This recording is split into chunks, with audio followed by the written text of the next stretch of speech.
Castello Bonomi, andiamo rapidamente in Franciacorta da questa festa di primavera in Cantina Paladina ad Annone Veneto. Franciacorta, Castello Bonomi.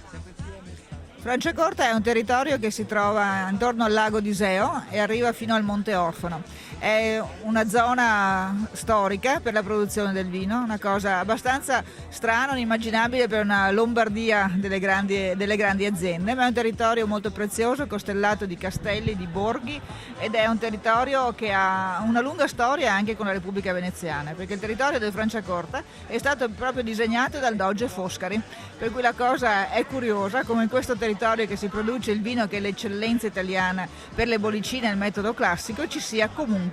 questa impronta veneziana che la si trova nei comuni di Rovato, di Coccaglio, ed è molto bella anche questa nostra affinità da produttori veneti e a questa nostra passione, la decisione di prendere un'azienda in Franciacorta. Castello Bonomi è un'azienda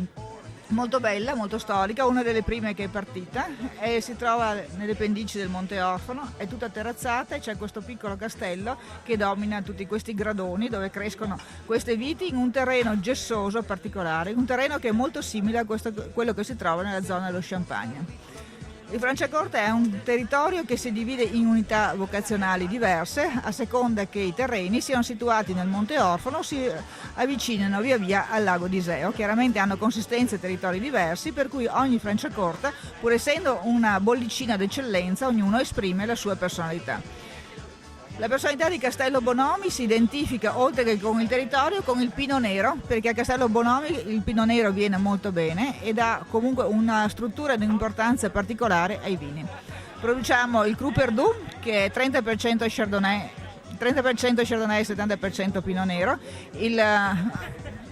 Rosé, che invece è un 100% Pino Nero, e il Satin, che invece è un vino tipico del Franciacorta. Questo è un Blanc de Blanc ed è Chardonnay al 100%. Sono vini che hanno una bella mineralità, una bella struttura e un'acidità lunghissima e persistente che gli dà una freschezza unica e gli permette di essere molto longevi nel tempo. È una bollicina che apre ogni aperitivo, ma ogni pasto o cena interessante, e la propongo con orgoglio in moltissime tavole e in moltissimi locali. Tra questi posso ricordare Londra Palace di Venezia, che è sicuramente in uno dei posti più suggestivi di Venezia, in Riva degli Schiavoni, ma anche la Mascheretta con l'amico Mauro, che racconta che questo Franciacorta è un vino che gli dà grandi emozioni. Brindiamo con questo Franciacorta, grazie Lucia Paladin e grazie anche a questa splendida giornata di primavera, la festa di primavera da Paladin.